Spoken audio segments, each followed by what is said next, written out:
احمدہ وصلی علی رسولہ الکریم اما بعد فاعوذ باللہ من الشیطان الرجیم بسم اللہ الرحمن الرحیم لیس البر ان تولوا وجوہکم قبل المشرق والمغرب ولكن البر من آمن بالله واليوم الآخر والملائكة والكتاب والنبيين وآتى المال على حبه ذوي القربى واليتامى والمساكين وابن السبيل والسائلين وفي الرقاب وأقام الصلاة وآتى الزكاة والموفون بعهدهم إذا عاهدوا والصابرين في البأساء والضراء وحين البأس أولئك الذين صدقوا وأولئك هم المتقون صدق اللہ العظیم۔ یہ سورہ بقرہ کی آیت نمبر 177 ہے اور اسے آیہ بر کا نام دیا جا سکتا ہے۔ اس آیہ مبارکہ کا رواں ترجمہ یہ ہوگا: نیکی یہی نہیں ہے کہ تم اپنے چہروں کو مشرق اور مغرب کی طرف پھیر دو، بلکہ حقیقتاً نیکی اس کی ہے جو ایمان لایا اللہ پر اور یوم آخر پر اور فرشتوں پر اور کتابوں پر اور نبیوں پر، اور دیا اس نے مال اس کی محبت کے علی الرغم یتیموں کو، مسکینوں کو، سائلوں کو، مسافروں کو، قرابت داروں کو، اور گردنوں کے آزاد کرانے میں، اور قائم کی اس نے نماز اور ادا کی اس نے زکوٰۃ، اور اپنے عہد کے وفا کرنے والے جبکہ باہم کوئی معاہدہ کر لیں، اور خصوصاً صبر کرنے والے فقر و فاقہ پر، تکلیف پر اور جنگ کے وقت۔ یہی ہیں وہ لوگ جو حقیقتاً سچے ہیں، اور یہی ہیں وہ لوگ جو فی الواقع متقی ہیں۔ اس آیہ مبارکہ کے بارے میں سب سے پہلی بات یہ نوٹ فرما لیں کہ یہ قرآن مجید کی طویل آیات میں سے ہے۔ قرآن حکیم میں بعض صورتیں بہت چھوٹی ہیں، جیسے کہ وہ سورہ مبارکہ جس پر ہمارا پہلا سبق مشتمل تھا، یعنی سورۃ العصر، اور بعض آیات بہت طویل ہیں۔ چنانچہ اگر حجم کا لحاظ رکھا جائے تو نظر آ جائے گا کہ یہ ایک آیت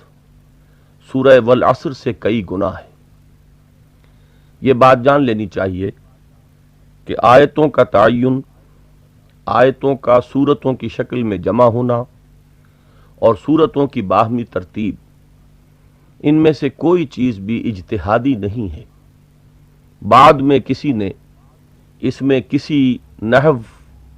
یا منطق کے اصول سے کوئی ترتیب نہیں دی ہے، بلکہ یہ تمام امور نبی اکرم صلی اللہ علیہ وسلم نے اللہ تعالیٰ کے حکم سے معین فرمائے۔ اس بات کو اصطلاح میں یوں کہتے ہیں کہ یہ تمام امور توقیفی ہیں۔ دوسری بات جو اس آیہ مبارکہ کے ترجمے سے از خود ظاہر ہو گئی ہوگی وہ یہ کہ یہ اس منتخب نصاب کا نہایت موزوں درس نمبر 2 ہے، جس کا آغاز سورۃ العصر سے ہوا تھا، اس لیے کہ اس میں ایک اور بحث کے ضمن میں وہی چاروں باتیں سامنے آئی ہیں جو نہایت اختصار کے ساتھ سورۃ العصر میں آ چکی ہیں۔ وہاں صرف لفظ ایمان آیا تھا، یہاں 5 ایمانیات کا ذکر ہوا: وَلَٰكِنَّ الْبِرَّ مَنْ آمَنَ بِاللَّهِ وَالْيَوْمِ الْآخِرِ وَالْمَلَائِكَةِ وَالْكِتَابِ وَالنَّبِيِّينَ۔ گویا کہ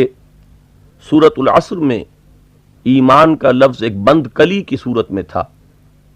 جو اس آیہ مبارکہ میں کھل کر ایک پھول کی شکل میں سامنے آ رہا ہے، اور اس میں 5 پتیاں نمایاں ہو گئی۔ اسی طرح سورۃ العصر میں عمل صالح یہ ایک جامع اصطلاح کی حیثیت سے سامنے آتا ہے۔ لیکن اس آیہ مبارکہ میں یوں کہیے کہ وہ درخت 3 بڑے بڑے تنوں میں منقسم ہوا یا 3 بڑی بڑی شاخوں میں تقسیم ہو گیا۔ چنانچہ عمل صالح کی اولین شاخ ہے خدمت خلق، انسانی ہمدردی کا مادہ، وآت المال علی حبہ ذوی القربى والیتامى والمساکین وابن السبیل والسائلین وفی الرقاب۔ عمل صالح کی دوسری بڑی شاخ جسے عبادات کا عنوان دیا جا سکتا ہے، وَأَقَامَ الصَّلَاةَ وَآتَ الزَّكَاةَ، اور اس کے بعد عمل صالح کی تیسری اور نہایت اہم شاخ جس کو معاملات کا عنوان دیا جا سکتا ہے، جس کے لیے بڑی بنیادی اور اہم چیز ہے ایفاء عہد۔ اس کے بعد سورۃ العصر میں تواصی بالحق کا ذکر تھا، اگرچہ یہاں لفظاً تواصی بالحق کا ذکر موجود نہیں ہے، لیکن صبر کے ضمن میں جو بات سامنے آتی ہے، یعنی صبر کے 3 محل معین کیے گئے، صبر فقر و فاقہ پر، صبر تکلیف پر، جسمانی اذیت پر، اور صبر میدان جنگ میں جہاں جان کی بازی کھیلی جا رہی ہو۔ اس میں آپ اس بات کی طرف اشارہ ہو گیا کہ جن لوگوں کا یہاں ذکر ہو رہا ہے ان کی جنگ ظاہر ہے کہ سوائے اعلاء کلمت اللہ کے اور کسی چیز کے لیے نہیں ہو سکتی۔ جس شخصیت کا حیولہ یہاں سامنے آ رہا ہے ان کی جنگ حق اور صداقت ہی کے لیے ہو سکتی ہے، عدل اور انصاف ہی کے لیے ہو سکتی ہے، نیکی اور بر و صداقت کے لیے ہی ہو سکتی ہے۔ لہذا گویا کہ صبر کے ذیل میں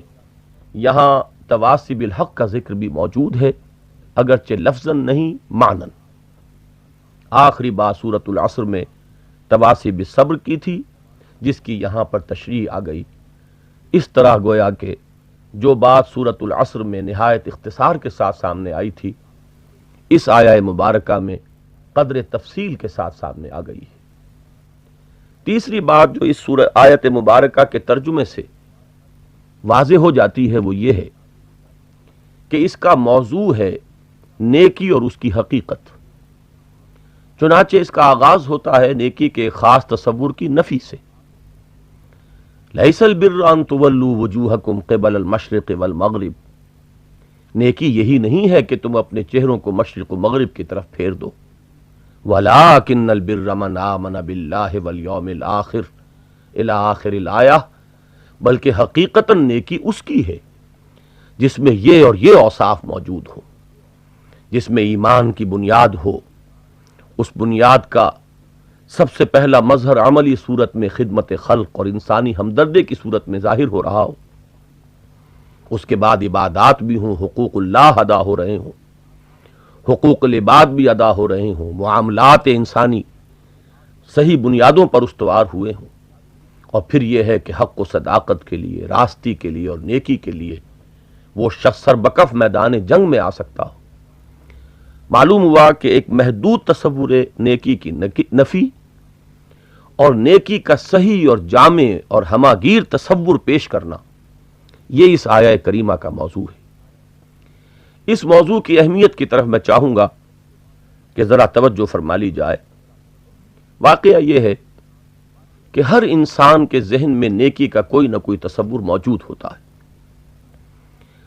شاید یہ بات بعض لوگوں کو عجیب لگے، لیکن یہ کہ میرا اپنا تاثر یہ ہے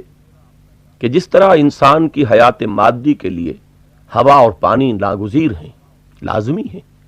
اس کے بغیر زندگی کا کوئی تصور ممکن نہیں، اسی طرح انسانی شخصیت کے لیے معنوی طور پر یہ ناگزیر ہے کہ وہ اپنے ضمیر کو مطمئن کرنے کے لیے، اپنی ایک باطنی حس کو تسکین فراہم کرنے کے لیے نیکی کا کوئی نہ کوئی تصور سامنے رکھے اور اپنے آپ کو مطمئن کرے کہ اگرچہ میری زندگی میں یہ ہے اور وہ ہے، کچھ برائیاں بھی ہیں، کچھ دھوکہ اور فریب بھی ہے، کچھ ظلم اور ناانصافی بھی ہے، لیکن بہرحال میں نے نیکی کی اس صورت کا اہتمام کیا ہے، یہ نیکی ہے جو میں کر رہا ہوں، اور اس سے میری ان برائیوں کی بھی کسی درجے میں تلافی ہو جاتی ہے۔ چاہے آپ اسے دھوکہ کہہ لیں، چاہے آپ اسے فریب نفس کہہ لیں، لیکن میرا مشاہدہ یہ ہے کہ یہ چیز اکثر و بیشتر لوگوں میں موجود ہے۔ مثال کے طور پر اگر ہم اپنے معاشرے پر نگاہ دوڑائیں تو ہمارے معاشرے کا وہ حصہ جو سب کے نزدیک بہت ہی برا ہے، جس کے لیے شاید کوئی بھی کوئی کلمہ خیر کہنے کے لیے آمادہ نہ ہو، یعنی فاحشہ عورتیں جو اپنا جسم فروخت کرتی ہیں، ان کے ہاں بھی آپ دیکھیں گے کہ نیکی کا کوئی نہ کوئی تصور موجود ہے۔ وہ بزرگوں کے مزارات پر حاضر ہوتی ہیں، وہ محرم کے ایام میں سیاہ کپڑے پہن کر تعزیے کے جلوسوں میں شریک ہوں گی، کہیں سبیلیں لگائیں گی، کبھی وہ کونڈے بھریں گی۔ بہرحال وہ بھی اپنے ضمیر کو مطمئن کرتی ہیں کہ اگرچہ زندگی میں کسی واقعے کی وجہ سے کہیں کسی لغزش کے باعث ہمارا معاملہ اب یہ ہو گیا کہ ہم مجبوراً اس بازار کی زینت بن گئے ہیں، لیکن بہرحال نیکی سے ہماری زندگی بالکل خالی نہیں ہے۔ کسی نہ کسی درجے میں نیکی کا اور بھلائی کا کوئی نہ کوئی اہتمام ہم نے بھی کیا ہے۔ وہ بات جو ایک واقعے کے طور پر بیان ہوتی ہے کہ شہنشاہ اورنگزیب عالمگیر نے جب گانے بجانے کی ممانعت کر دی تھی تو وہ لوگ جن کے لیے معاشی طور پر ایک تنگی پیدا ہوئی، انہوں نے ایک ہیلا ایسا نکالا کہ اس وقت جب کہ شہنشاہ دریا کی سیر کر رہے تھے، وہ ایک کشتی میں بیٹھ کر نکلے اور یہ غزل پڑھتے ہوئے شہنشاہ کے سامنے سے گزرے کہ در کوئے نیک نامی مارا گزر نہ دارند، کر تو نمی پسندی تغیر کن قزارا۔ اسی طرح کی تسکین یہ فاحشہ خواتین بھی اپنے آپ کو دیتی ہیں۔ اس سے ذرا آگے بڑھیے، جو لوگ ہمارے ہاں بستہ الف اور بستہ بے کے لوگ شمار ہوتے ہیں، جنہیں ہم غنڈوں کے نام سے موسوم کرتے ہیں، جن کے ہاں چوری، شراب، ڈاکہ، یہ چیزیں گویا کہ ان کے بائیں ہاتھ کا کھیل اور زندگی کا معمول ہے، ان کے ہاں بھی آپ کو نظر آئے گا کہ ان کا ایک معیار اخلاق ہے، ان کا اپنا ایک کوڈ آف ایتھکس ہے۔ یہ لوگ جو شراب میں اور مار دھاڑ میں انتہائی جری ہوتے ہیں، وہی لوگ ہیں جو کہتے ہوئے آپ کو سنائی دیں گے کہ میں زبان دے چکا ہوں، اب پیچھے نہیں ہٹ سکتا۔ ایفائے عہد، قول کا پکا ہونا، اپنی آن پہ مر مٹنا، یہ چیزیں ان کے ہاں بہرحال موجود پائی جائیں گی، بلکہ زیادہ شریف لوگوں اور سفید پوش لوگوں کی نسبت یہ اقدار جو ہیں وہ ان لوگوں میں موجود پائی جائیں گی۔ اسی طریقے سے آگے آئیے، چوروں اور ڈاکوؤں کا، وہ بڑے بڑے خونخوار قسم کے ڈاکو جن کے قصے ہمارے ہاں مشہور ہیں، جو کسی انسانی جان کا لے لینا جن کے نزدیک بالکل ایسے ہی تھا جیسے کہ کسی بچھڑ کو مار دینا، ان کے بارے میں یہ معلوم ہوا کہ اپنے اپنے علاقے کی بیواؤں کی سرپرستی کرتے ہیں، یتیموں کی مدد کرتے ہیں، خیر کے کاموں میں صرف کرنے والے ہیں۔ یہ معاملہ تو خیر ان کا ہوا کہ جن کو ہم جرائم پیشہ شمار کرتے ہیں، اور ہم نے دیکھا کہ ان کے ہاں بھی نیکی کا کوئی نہ کوئی تصور موجود ہے۔ ویسے ہمارے معاشرے میں مختلف طبقات کا اپنا اپنا ایک معیار خیر ہے، نیکی کا اپنا اپنا ایک تصور ہے۔ ہمارے ہاں ایک طبقہ وہ ہے جو عبادات پر بے انتہا زور دیتا ہے، نماز اور روزے کی پابندی اور اس میں باریکیوں تک کا لحاظ رکھنا اور ذرا سے فرق پر مضطرب ہو جانا، لیکن اسی طبقے میں آپ کو نظر آئے گا کہ معاملات انسانی کے اعتبار سے بڑے بڑے خلا پائے جاتے ہیں۔ ان کے دلوں میں غریبوں کے لیے یا مساکین اور محتاجوں کے لیے کوئی نرمی نہیں پائی جاتی۔ ایسی ایسی صورتیں بھی نظر آئیں گی کہ دینداری ایک طرف نماز اور روزے اور حج اور عمرے کی صورت میں ظاہر ہو رہی ہے، لیکن وہی شخص ہے کہ بلیک مارکیٹنگ کر رہا ہے، وہی شخص ہے کہ جسے کہیں سمگلنگ کرنے میں کوئی آر نہیں ہے، سودی کاروبار ہو رہا ہے، یا یہ کہ دل کے کٹھور ہیں، غریبوں پر ظلم کر رہے ہیں، اس لیے کہ ان کے ہاں ان کے تصور نیکی میں بس وہ جو ظواہر ہیں اور رسومات ہیں مذہب کے، انہی کو اہمیت حاصل ہے۔ ایک دوسرا طبقہ اس کے بالکل برعکس ہے، یہ پڑھے لکھے لوگ، وکلاء، اور ہمارے طبقے میں خاص طور پر سرکاری افسروں کا طبقہ ہے، اس میں یہ چیز آپ کو نمایاں ملے گی کہ وہ یہ کہیں گے کہ جہاں تک نماز روزے کا تعلق ہے وہ انسان کا ذاتی عمل ہے، اصل نیکی یہ ہے کہ انسان سچ بولے، کسی کو دھوکہ نہ دے، اپنے فرائض منصبی کو صحیح طور پر ادا کرے۔ یہ خود اپنی جگہ ایک علیحدہ معیار ہے، ایک مکمل فلسفہ ہے، نیکی کی حقیقت کے بارے میں ایک جدا گانا خیال ہے۔ اسی طریقے پر ایک طبقہ وہ بھی ہے جن کے بارے میں حضرت مسیح علیہ السلام نے بڑی شدید باتیں کہی ہیں انجیل میں، وہ علماء کا طبقہ، یہود کے علماء، جن کی کہ ایک بہت بڑی سمبل کی حیثیت رکھتے ہیں کہ ان لوگوں کے ہاں ظواہر تقوی اور نیکی کے جو ظاہری مظہر ہیں، ساری اہمیت انہی کو حاصل ہو جاتی ہے۔ صورت یہ ہوتی ہے جو حضرت مسیح کے الفاظ میں یوں بیان کی جائے کہ تم مچھر چھانتے ہو اور سموچے اونٹ نکل جاتے ہو، جن کے بارے میں حضرت مسیح نے فرمایا کہ تمہاری مثال ان قبروں کے مانند ہے جن کو اوپر سے سفیدی پھیر کر سفید کر دیا گیا ہو، لیکن ان کے اندر گلی سڑی ہڈیوں کے سوا اور کچھ نہ ہو۔ ہمارے معاشرے میں بھی یہ تمام کردار موجود ہیں۔ اس آیہ مبارکہ میں ان میں سے ایک خاص تصور نیکی کی نفی سے گفتگو کا آغاز کر کے نیکی کی حقیقت، نیکی کی اساس، نیکی کی جڑ اور بنیاد کیا ہے، اس جڑ اور بنیاد پر جو عمارت اٹھتی ہے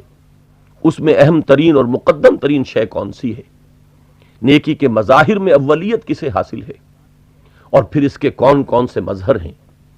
ایک پوری انسانی شخصیت میں یہ نیکی کی روح جب سرایت کرتی ہے تو اس سے کس قسم کا کردار، کیسا حیولہ، کیسی شخصیت ظاہر ہوتی ہے۔ پھر یہ کہ اس نیکی کا سمم بونم کیا ہے، اس کی معراج کیا ہے، اس کی آخری منزل کیا ہے، یہ تمام امور انتہائی جامعیت کے ساتھ اس آیہ مبارکہ میں بیان ہوئے۔ اور واقعہ یہ ہے کہ اگر اس آیت کا حق ادا کیا جائے تو صرف اس کی بنیاد پر قرآن حکیم کے فلسفہ اخلاق پر ایک بڑی جامع کتاب لکھی جا سکتی ہے۔ تیسری بات جو اس آیہ مبارکہ کے بارے میں نوٹ کرنے کی ہے وہ یہ کہ اس مقام پر نیکی کی اس بحث کا محل کیا ہے، اس کی کیا تقریب ہے، جسے عام طور پر شان نزول کے نام سے موسوم کیا جاتا ہے۔ قرآن مجید میں یہ بحث کس سلسلہ مضمون میں وارد ہوئی، تو جاننا چاہیے کہ اس آیہ مبارکہ کے پس منظر میں تحویل قبلہ کا واقعہ ہے۔ نبی اکرم صلی اللہ علیہ وسلم جب تک مکہ مکرمہ میں مقیم رہے، بعض روایات میں معلوم ہوتا ہے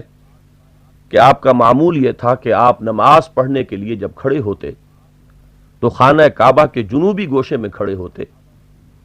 تاکہ آپ کے سامنے خانہ کعبہ بھی آ جاتا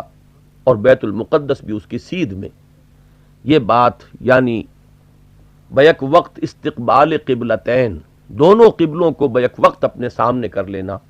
یہ مکہ مکرمہ میں تو ممکن تھا، لیکن جب آپ ہجرت فرما کر مدینہ تشریف لائے تو ظاہر بات ہے کہ جغرافیائی پوزیشن اب بدل گئی۔ بیت المقدس مدینہ کے شمال میں ہے، مکہ مکرمہ مدینہ کے جنوب میں ہے۔ اب صورت یہ ہے کہ اگر بیت المقدس کی طرف رخ کیا جائے تو لا محالہ خانہ کعبہ کی طرف پیٹھ ہوتی ہے، اور اگر خانہ کعبہ کی طرف رخ کیا جائے تو بیت المقدس کی طرف پیٹھ ہونا ناگزیر ہے۔ اس مرحلے پر نبی اکرم صلی اللہ علیہ وسلم نے اغلباً اس اصول کے تحت کہ جب تک کوئی حکم قرآن مجید میں نازل نہ ہو جائے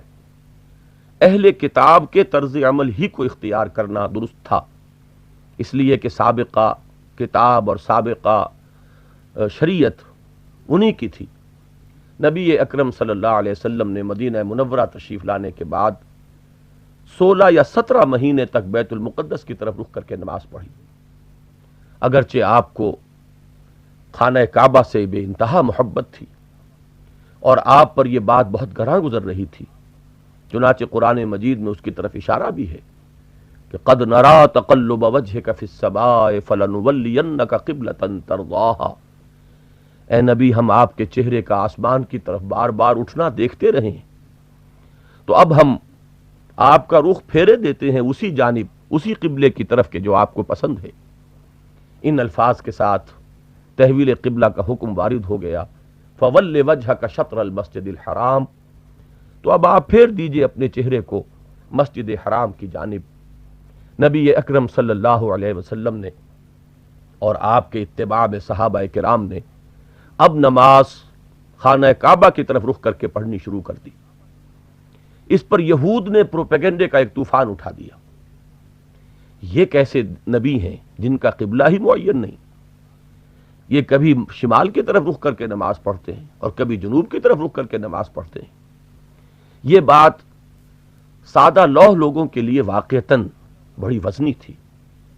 ایک دینی مزاج اور مذہبی ذہن کے نزدیک عبادات کو جو اہمیت حاصل ہوتی ہے اس کا بآسانی اندازہ کیا جا سکتا ہے، اور اسلام میں عبادات میں بھی رکن رکین کی حیثیت نماز کو حاصل ہے۔ یہ وسوسہ کچھ دلوں میں پیدا ہوا کہ آخر 16-17 مہینے تک جو ہم نے نمازیں پڑھی، اگر وہ رخ غلط تھا تو ہماری ان نمازوں کا کیا حشر ہوگا، اور جو لوگ اس دوران میں فوت ہو گئے اب ان کا کیا انجام ہوگا۔ یہ ساری تشویش در حقیقت اسی تصور پر مبنی تھی جس میں دین کے مظاہر کو اصل اہمیت حاصل ہوتی ہے۔ جو روح دین سے زیادہ اس کے مظاہر پر نگاہ رکھنے والے ہوں ان کے لیے یہ بات بڑی اہمیت کی حامل تھی۔ یہی وجہ ہے کہ قرآن مجید میں مسلسل 2 رکوعوں میں اس مضمون پر بحث ہوئی۔ سورہ بقرہ کا 17واں اور 18واں رکوع اسی مضمون پر مشتمل ہے، اور واقعہ یہ ہے کہ جس قدر تکرار اور اعادے کے ساتھ قرآن مجید میں تحویل قبلہ کا یہ حکم آیا ہے، کوئی دوسرا حکم نہیں آیا۔ اس کی وجہ یہی ہے کہ یہ تشویش تھی، اور اس تشویش کا دور کرنا ضروری تھا۔ قرآن کا ایک اسلوب اور بھی ہے، وہ ایک بحث کو ایک جگہ پر مکمل کرنے کے بعد پھر ذرا آگے جا کر پھر ایک نگاہ واپسی، ایک مرتبہ دوبارہ اس کا کسی ایسے جامع انداز میں ذکر کرتا ہے کہ اگر کوئی رہی صحیح تشویش رہ گئی ہو تو وہ بھی ختم ہو جائے۔ اس سلسلے میں یہ آیہ مبارکہ وارد ہوتی ہے کہ اگر اب بھی کوئی تشویش باقی رہ گئی ہو تو سخن شناس نئی دل برا خطائی جاست، اس کا اصل سبب یہ ہے کہ تم نیکی کی حقیقت سے واقف نہیں، تم نیکی کو اس کے صرف ظاہر سے متعلق مانتے ہو، لہذا تمہیں تشویش ہو گئی اور تم اس چیز پر پریشان ہو گئے۔ حقیقت میں نیکی صرف اس میں منحصر نہیں ہے، نیکی کل یہی نہیں ہے، لیس البر ان تولوا وجوہکم قبل المشرق والمغرب، نیکی یہی نہیں ہے کہ تم اپنے چہروں کو مشرق اور مغرب کی طرف پھیر دو، یعنی اگرچہ یہ بھی نیکی میں داخل ہے۔ جب اللہ اور اس کے رسول کا حکم ادھر رخ کر کے نماز پڑھنے کا تھا تو ادھر رخ کر کے نماز پڑھنا ضروری تھا، اور جب ادھر رخ کر کے نماز پڑھنے کا حکم ہوا تو اب اس کو بھی اہمیت حاصل ہے۔ یہ چیز بھی نیکی سے خارج نہیں ہے، لیکن نیکی اس میں منحصر نہیں ہے، کل نیکی اسی میں نہیں ہے۔ لیس البر ان تولوا وجوہکم قبل المشرق والمغرب، آؤ کہ ہم تمہیں بتائیں کہ نیکی کی اصل کیا ہے، نیکی کی جڑ کیا ہے، نیکی کی بنیاد کیا ہے۔ وہ تو ایک روح ہے جو پوری انسانی شخصیت کو ایک خاص رنگ میں رنگ دیتی ہے، وہ ایک جذبہ ہے جو پورے انسانی کردار کو متاثر کرتا ہے، اس کی ایک جڑ اور بنیاد ہے، اور وہ جڑ اور بنیاد ہے ایمان۔ وَلَٰكِنَّ الْبِرَّ مَنْ آمَنَ بِاللَّهِ وَالْيَوْمِ الْآخِرِ وَالْمَلَائِكَةِ وَالْكِتَابِ وَالنَّبِيِّينَ۔ بظاہر یہ بات بڑی عجیب ہے کہ بحث نیکی کی ہو رہی ہے جسے عام طور پر عمل سے متعلق سمجھا جاتا ہے، لیکن اس کا آغاز ایمان سے ہو رہا ہے۔ اس سے در حقیقت اس بات کی طرف رہنمائی دینا مقصود ہے کہ نیکی کی جڑ اور بنیاد ایمان ہے۔ عمل صحیح علم صحیح ہی سے وجود میں آ سکتا ہے، اور علم صحیح ہی کا دوسرا نام ایمان ہے۔ پھر یہ کہ اس میں بھی ایک دوسرے پہلو سے بات بڑی قابل غور ہے۔ نیکی کی جب بھی بحث ہوگی یہ بات جان لینی چاہیے، یہ اخلاقیات کے مباحث میں بڑی بنیادی اہمیت کی حامل بات ہے کہ ایک نیکی کا ظاہر ہے اور وہ جذبہ محرکہ ہے جس کے تحت کہ وہ نیکی سرزد ہو رہی ہو یا نیکی کا ارتکاب کیا جا رہا ہو۔ ہر عمل کے پیچھے ایک محرک ہے، ایک جذبہ ہے کہ جو کار فرما ہے۔ بسا اوقات ایک بہت اچھا کام جو اپنی ظاہری صورت میں نیکی کا کام ہے، کسی غلط جذبے کے تحت، کسی بری نیت کے تحت کیا جا رہا ہوتا ہے۔ ایک شخص بظاہر کسی کو خیرات دے رہا ہے، دیکھنے والوں کے لیے یہ کام اچھا ہے، نیکی کا ہے، لیکن اگر اس کی نیت یہ ہے کہ یہ شخص میرے سامنے جھکے، یہ شخص میرا احسان مند ہو، یا دوسرے لوگ دیکھ کر میری سخاوت سے متاثر ہوں، میری سخاوت کے قائل ہو جائیں، تو معلوم ہوا کہ یہ نیکی نہیں ہے، اس لیے کہ اس کی نیت درست نہیں ہے۔ اسی طریقے سے ہو سکتا ہے کہ کسی وقت کوئی شخص، کوئی امیر شخص غریبوں کی کسی بستی میں آئے، غریبوں کو چھاتی سے لگائے، غریبوں کے بچوں کے سر پر ہاتھ رکھے، لیکن اگر یہ معلوم ہو جائے کہ یہ سارا کام وہ اس لیے کر رہا ہے کہ الیکشن آنے والے ہیں اور اسے اب ووٹ کی بھیک مانگنے کے لیے انہی غریبوں کے پاس آنا ہے، تو ہر شخص فطری طور پر یہ سمجھے گا کہ در حقیقت یہ نیکی نہیں، یہ تو ایک انویسٹمنٹ ہے، ایک کاروبار ہے، ایک اس کی اپنی غرض ہے جس کے تحت وہ یہ کام کر رہا ہے۔ معلوم ہوا کہ نیکی کے ضمن میں اولین سوال یہ ہے کہ اس کا محرک کیا ہے۔ اگر محرک کی اصلاح نہیں ہوتی تو بظاہر ایک عمل نیکی کا نظر آئے گا، حقیقتاً اس سے خیر وجود میں نہیں آئے گا، شر پھیلے گا۔ لہٰذا یہاں سب سے پہلے فرمایا وَلَٰكِنَّ الْبِرَّ مَنْ آمَنَ بِاللَّهِ، اللہ پر ایمان ایک طرف تو انسان کے نقطہ نظر کو درست کرتا ہے، یہ علم صحیح کے لیے نقطہ آغاز ہے، دوسری طرف یہ نیکی کے لیے جذبہ محرکہ فراہم کرتا ہے۔ نیکی صرف وہ عمل قرار پائے گا کہ جو خالصتاً لوجہ اللہ کیا جا رہا ہو، اس میں کوئی اور غرض پوشیدہ نہ ہو، اللہ کی رضا کے سوا کوئی اور چیز مطلوب نہ ہو۔ اگر دنیا میں اس کی کوئی غرض ہے، اگر یہاں اس سے کوئی مطلوب و مقصود ہے، تو چاہے وہ کتنا ہی بڑا نیکی کا عمل نظر آئے، از روئے قرآن، از روئے اسلام، اللہ تعالیٰ کے میزان میں اس کا کوئی وزن نہیں، وہ ایک ملمے کی نیکی ہے، حقیقی نیکی نہیں۔ اسی طرح ایمان بالآخرہ ہے، نیکی کا اجر و ثواب اگر کوئی مطلوب ہو تو صرف آخرت میں، دنیا میں اس کا کوئی بدلہ مطلوب نہ ہو۔ جیسا کہ ایک جگہ فرمایا کہ انما نطعمکم لوجہ اللہ لا نرید منکم جزاء ولا شکورا، ہم تمہیں کھانا کھلا رہے ہیں تو صرف اللہ کی رضا جوئی کے لیے، ہم تمہاری جانب سے تو کسی شکریہ کے امیدوار بھی نہیں، کجا یہ کہ ہم تم سے کوئی بدلہ چاہتے ہیں۔ یہ نیکی کے لیے لازمی شرائط ہیں، چنانچہ سب سے پہلے ان کا ذکر ہوا وَلَٰكِنَّ الْبِرَّ مَنْ آمَنَ بِاللَّهِ وَالْيَوْمِ الْآخِرِ۔ اس ضمن میں میں آپ کو وہ حدیث ضرور سنانا چاہتا ہوں جس کا واقعہ یہ ہے کہ جس سے انسان پر لرزہ طاری ہوتا ہے۔ حضور نے فرمایا صلی اللہ علیہ وسلم کہ قیامت میں سب سے پہلے 3 افراد کا معاملہ پیش ہوگا۔ ایک وہ جو دنیا میں شہید سمجھا جاتا تھا، جس نے اللہ کی راہ میں جنگ کی اور اپنی جان دے دی۔ دوسرے وہ کہ جو بہت بڑا عالم تھا، جس سے بہت وسیع حلقے میں علم پھیلا۔ تیسرے وہ جو بہت صاحب ثروت تھا اور اس نے خدمت خلق کے کاموں میں اور نیکی کے کاموں میں اپنی دولت صرف کی۔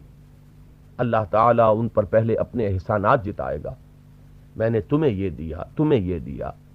تمہیں یہ نعمتیں عطا کی، تم بتاؤ تم میرے لیے کیا کر کے لائے۔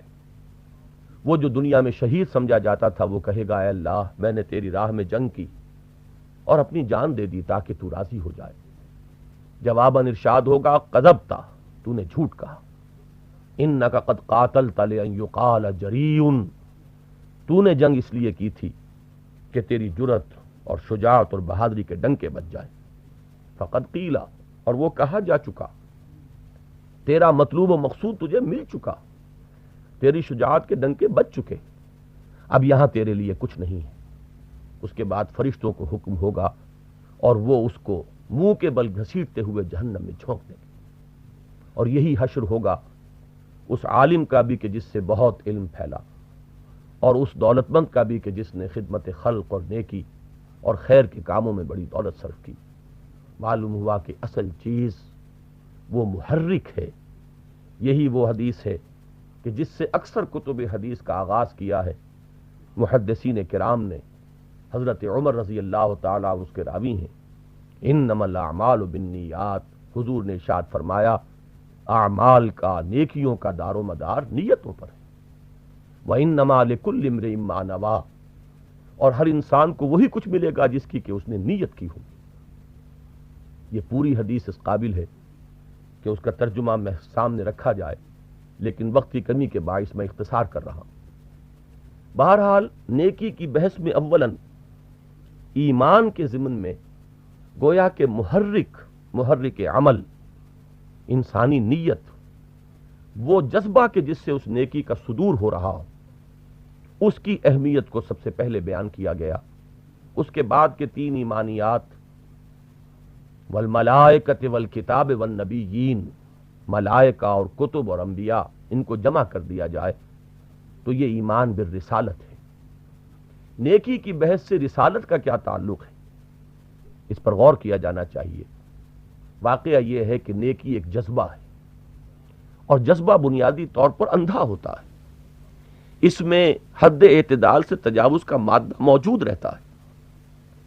نیکی بھی بسا اوقات اعتدال کے حدود سے تجاوز کرتی ہے۔ کبھی کسی شخص میں نیکی کا جذبہ اتنا ابھرتا ہے کہ وہ سوچتا ہے کہ اپنا سب کچھ اللہ کی راہ میں دے دے، لیکن یہ در حقیقت زیادہ اعتدال سے انحراف ہے، اور ہو سکتا ہے کہ کچھ ہی دیر کے بعد اس کا شدید رد عمل طاری ہو جائے۔ اس سلسلے میں انسان کی ایک ضرورت ہے کہ روح نیکی کا ایک مکمل مجسم نمونہ انسان کے سامنے موجود رہے، جس میں ہر نوع سے اعتدال ہو اور توازن ہو، جس میں اس نیکی نے پوری انسانی شخصیت کو ایک توازن اور تناسب کے ساتھ ایک رنگ میں رنگ دیا ہو۔ وہ نمونہ جو ہے وہ انسان کو صرف انبیاء کی صورت میں مل سکتا ہے۔ وہ سوا سبیل، وہ معتدل راستہ صرف نبوت و رسالت کے ذریعے سے انسان کو مل سکتا ہے۔ لہذا نیکی کی بحث میں ایمان بالرسالت کی گفتگو وہ بھی صرف برائے بیت نہیں ہے، بلکہ باقاعدہ ایک ضرورت کے تحت ہے۔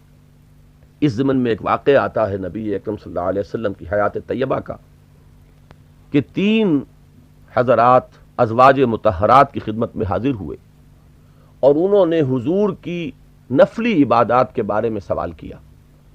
آپ رات کو کتنی دیر نماز پڑھتے ہیں؟ مہینے میں آپ کتنے نفلی روزے رکھتے ہیں؟ ازواج مطہرات نے رضی اللہ تعالی عنہن اجمعین جو صورتحال تھی بلا کم و کاست بیان کر دی۔ وہ تینوں حضرات وہ تھے کہ جن پر اس وقت نیکی کا جذبہ بہت شدت کے ساتھ مسلط تھا۔ انہوں نے اس کو کچھ کم سمجھا،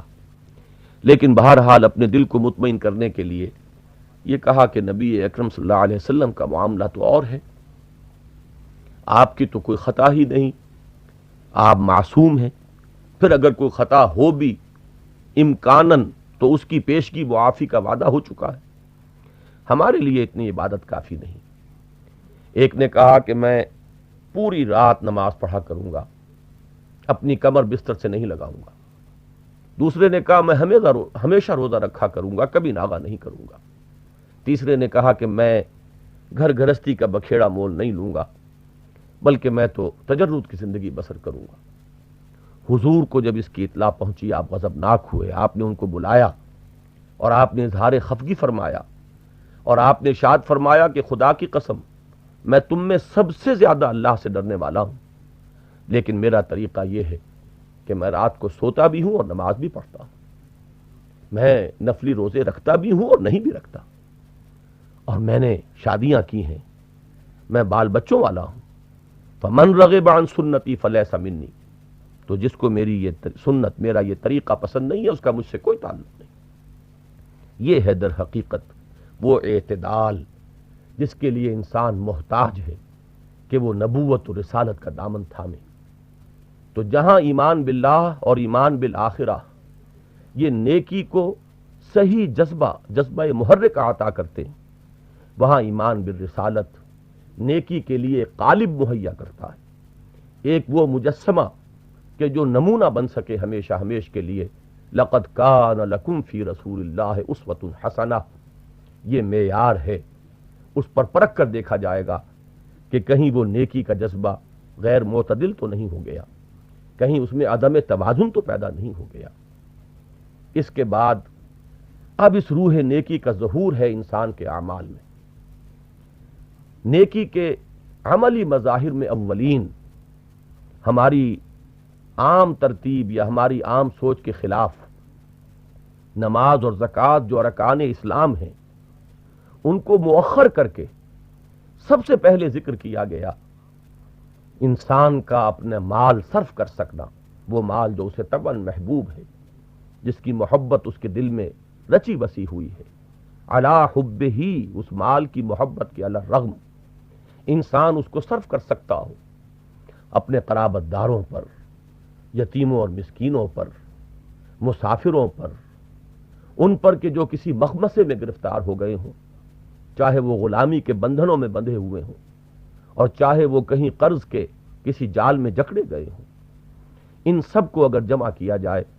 تو یہ انسانی ہمدردی کا مادہ ہے۔ معلوم ہوا کہ نیکی کے مظاہر عملیہ میں سے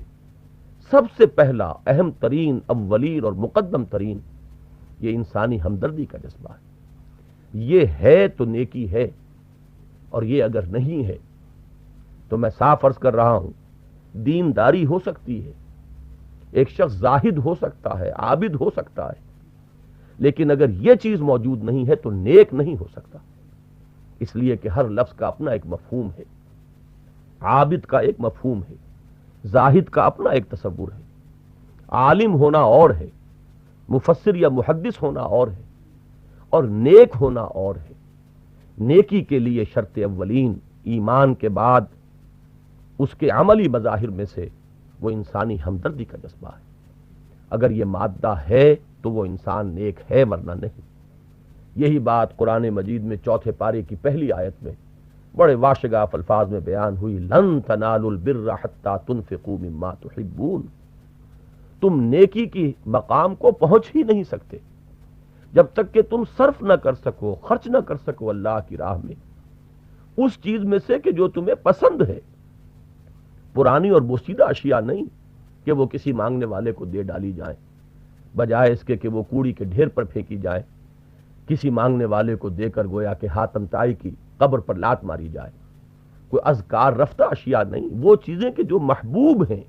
جب تک کہ ان کو اللہ کی راہ میں دینے کی ہمت تم اپنے اندر پیدا نہ کرو گے، جان لو کہ نیکی کے مقام کو ہرگز نہیں پہنچ سکتے۔ یہی وہ بات ہے جو آخری پارے میں سورہ بلد میں بیان ہوئی، بڑے شکوے کے انداز میں اللہ نے فرمایا فَلَقْتَحَمَ الْعَقَبَةَ، ہم نے انسان کو کیا کیا کچھ دیا، أَلَمْ نَجْعَلْ لَهُ عَيْنَيْنِ وَلِسَانًا وَشَفَتَيْنِ وَهَدَيْنَاهُ النَّجْدَيْنِ فَلَقْتَحَمَ الْعَقَبَةَ، ان تمام صلاحیتوں اور استعدادات کے باوجود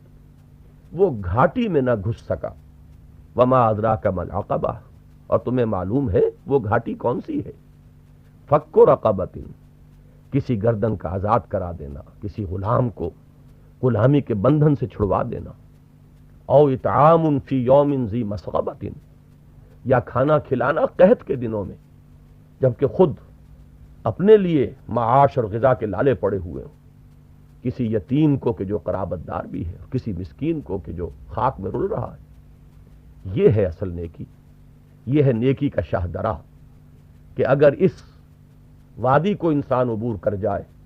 ثم کان من الذین آمنوا وتواصوا بالصبر وتواصوا بالمرحمہ، پھر شامل ہو ان لوگوں میں جو ایمان لائے اور جنہوں نے ایک دوسرے کو باہمی رحم، تراحم، ایک دوسرے پر شفقت کی وصیت کی اور صبر کی وصیت کی۔ تو یہ مضمون قرآن مجید میں بے شمار مقامات پر آیا ہے کہ نیکی کے مظاہر میں سے مظہر اولین یہ۔ حضور نے جوامع الکلم میں سے ایک قول میں بڑی ہی بلاغت اور فصاحت کے ساتھ بیان فرمایا، من یحرم الرفق فقد حرم الخیر کلہ، جو شخص دل کی نرمی سے محروم کر دیا گیا، کٹھور دل سنگ دل انسان وہ کل کے کل خیر سے محروم ہو گیا۔ بدقسمتی سے ہمارے ہاں جو ایک خاص مذہبی تصور محدود معنی میں لوگوں کے ذہنوں میں نیکی کا موجود ہے، اس سے یہ چیز قطعاً خارج ہو چکی ہے۔ اس آیہ مبارکہ کی ترتیب دیکھیے کہ عملی مظاہر نیکی کے ان کے ضمن میں سب سے پہلے اس کو لایا گیا، پھر فرمایا گیا وَأَقَامَ الصَّلَاةَ وَآتَى الزَّكَاةَ، اور قائم کی اس نے نماز اور ادا کی زکوٰۃ۔ اس نماز اور زکوٰۃ کے بارے میں مفصل مباحث تو اس منتخب نصاب میں بعد میں آئیں گے، یہاں صرف یہ بات نوٹ کر لینے کی ہے کہ اب تک دو چیزوں کا ذکر ہوا تھا، ایمان اور انسانی ہمدردی، انسانوں کے لیے، تنگ دستوں اور مصیبت زدہ لوگوں کے لیے اپنا مال صرف کر سکنا۔ تو جاننا چاہیے کہ در حقیقت نماز اس ایمان کو تازہ رکھنے کا ذریعہ ہے، اس ایمان کی آبیاری کا ذریعہ ہے، اس ایمان کی تجدید کا ذریعہ ہے۔ دن میں 5 مرتبہ بندہ آپ کے اپنے رب کے حضور میں حاضر ہو، اور جیسا کہ آپ کو معلوم ہے سورہ فاتحہ ہی اصل نماز ہے، نماز کی اصل روح ہے، اس کا خلاصہ ہے، اور در حقیقت وہ تجدید ایمان ہے، تجدید عہد ہے اللہ کے ساتھ۔ تو ایمان کو تر و تازہ رکھنے کے لیے اقامت صلاۃ، اور انسانی ہمدردی کے اس جذبے کی آبیاری کے لیے ایتاء الزکوٰۃ، کم سے کم اتنا معین مال تو بہرحال دو۔ اس سے آگے کے لیے ترغیب ہے، تشویق ہے۔ حضور نے فرمایا ان فی المال لحقا سوى الزکاۃ، لوگوں یہ نہ سمجھ بیٹھنا کہ زکوٰۃ ادا کرنے کے بعد گویا کہ تم نے مال کا پورا حق ادا کر دیا، مال میں یقیناً زکوٰۃ کے سوا بھی بہت سا حق ہے۔ اور آپ نے یہی آیہ مبارکہ تلاوت کی کہ یہاں زکوٰۃ کا ذکر علیحدہ ہے، وَآتَ الْمَالَ عَلَى حُبِّهِ ذَوِي الْقُرْبَى وَالْيَتَامَى وَالْمَسَاكِينَ وَابْنَ السَّبِيلِ وَالسَّائِلِينَ وَفِي الرِّقَابِ، یہ ذکر جدا کیا جا رہا ہے۔ تو در حقیقت یہ زکوٰۃ اس جذبہ انفاق کو تر و تازہ رکھنے کے لیے، اس کی آبیاری کے لیے، یہ ایک ستون دو ہیں جو گاڑ دیے گئے۔ اس کے بعد معاملہ آتا ہے باہمی انسانی معاملات کا، لین دین کا، حسن معاشرت کا، کاروبار کا، بیع و شرع کا، کسی نظم حکومت کا، حکام کے فرائض کا، اور ان سب کے لیے ایک بات کہی گئی، یہ قرآن کے اعجاز کا ایک بہت بڑا ثبوت اور ایک بہت بڑا نمونہ ہے کہ ایفاء عہد والموفون بعہدہم اذا عاہدوا، عہد وہ چیز ہے کہ جس پر تمام معاملات انسانی کی بنیاد ہے۔ بیع و شرع میں بھی عہد ہے، شادی ایک سوشل کانٹریکٹ ہے، کوئی کسی منصب پر فائز ہوتا ہے تو ایک عہد کرتا ہے، کہیں آجر اور اجیر کا معاملہ ہے تو وہ بھی ایک معاہدہ ہے، ایمپلائر اور ایمپلائی ریلیشن ہے، وہ بھی ایک معاہدے کی بنیاد پر ہے، کوئی سیاسی نظام کہیں بنتا ہے، کوئی وزیر اعظم یا صدر مملکت کی حیثیت سے حلف اٹھاتا ہے، وہ بھی ایک عہد ہے۔ ایک مزدور سے اگر آپ 8 گھنٹے کام لیتے ہیں تو یہ بھی آپ کے اور اس کے مابین ایک معاہدہ ہے۔ اگر ایفاء عہد کی روح کسی معاشرے میں قائم ہو جائے تو واقعہ یہ ہے کہ پوری سوسائٹی کی سٹریم لائننگ ہو جائے گی، تمام معاملات درست ہوتے چلے جائیں گے، باہمی اعتماد کی ایک فضا قائم ہو جائے گی۔ بہت سا ضیاع جو صرف اس وجہ سے ہوتا ہے کہ ہمیں اعتماد نہیں ہے کہ مزدور کام کرے گا، ضروری ہے کہ اس کے سر پر کوئی کھڑا رہے، یہ ایک ان پروڈکٹیو لیبر ہے کہ جو خام خواہ صرف ہو رہی ہے،